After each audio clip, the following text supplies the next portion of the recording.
Keberagaman bangsa Indonesia selain memberikan banyak manfaat, juga menjadi sebuah tantangan, bahkan ancaman. Karena dengan kebinekaan tersebut, mudah menimbulkan perbedaan pendapat dan lepas kendali. Mudah tumbuhnya perasaan kedaerahan yang amat sempit, yang sewaktu bisa menjadi ledakan yang akan mengancam integrasi nasional atau persatuan dan kesatuan bangsa. Terbentuknya NKRI merupakan penggabungan suku bangsa di Nusantara.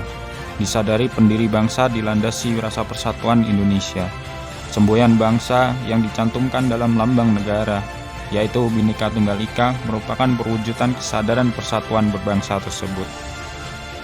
Berdasarkan pandangan dan pengetahuan mengenai keanekaragaman bangsa dan budaya, sejarah pergerakan bangsa dan negara, konsep dan teori nasionalisme berbangsa, serta potensi dan tantangannya, maka sebagai ASN harus memiliki sikap dalam menjalankan peran dan fungsi pelayanan masyarakat.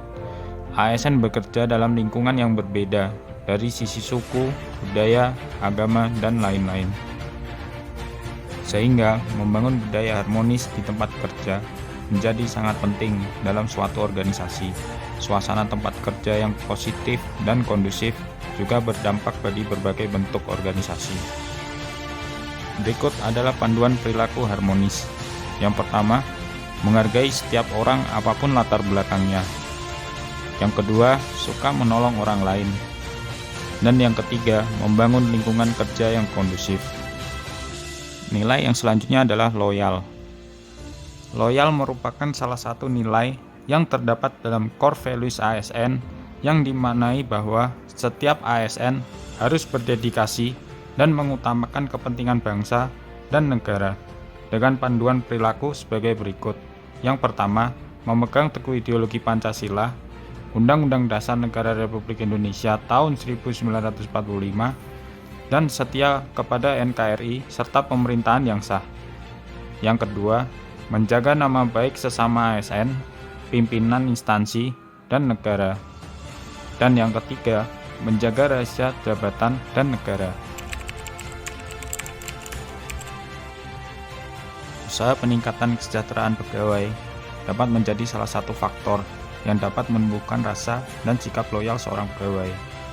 Hal ini sangat dimungkinkan karena apabila kesejahteraan pegawai belum terpenuhi, maka pikiran dan konsentrasinya akan terpecah untuk berusaha memenuhi kesejahteraan yang dirasa kurang. Sebaliknya, apabila kesejahteraan telah tercapai, gairah dan motivasi kerja juga akan meningkat, sehingga produktivitasnya akan meningkat pula. Gairah dan motivasi kerja memang tidak selalu disebabkan oleh pendapatan dalam bentuk material, akan tetapi pegawai yang bekerja demi mendapatkan pemenuhan kebutuhannya masih tetap mendominasi, sehingga untuk menumbuhkan gairah dan motivasi kerja dengan kesejahteraan dalam bentuk materi dapat menjadi salah satu faktor timbulnya loyalitas seorang pegawai dalam bekerja. Peningkatan kesejahteraan dapat dilakukan melalui gaji, tunjangan, atau berbagai jaminan yang bisa mereka dapat. Sebab, hal-hal yang baru saja disebutkan merupakan kebutuhan mendasar yang akan sangat berpengaruh pada kualitas kerja dan kesetiaan pegawai. Selain itu, peningkatan loyalitas pegawai juga dapat dilakukan melalui pemenuhan kebutuhan rohani. Maksud dari pemenuhan kebutuhan rohani adalah kemampuan organisasi untuk memberikan hak pegawai atas hal yang tidak bersifat materi. Ini bisa dilakukan dengan menawarkan pengalaman dan pendekatan emosional dalam pekerjaan. Peningkatan loyalitas pegawai juga dapat dilakukan melalui pemberian kesempatan peningkatan karir. Setiap dari kita memiliki target yang ingin dicapai.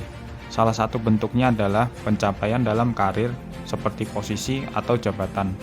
Melalui penempatan yang tepat atau pemindahan secara berkala, ini dapat membuat pegawai merasa mendapat keadilan dalam pembagian tugas atau memiliki semangat baru karena pekerjaan yang ia lakukan tidak monoton.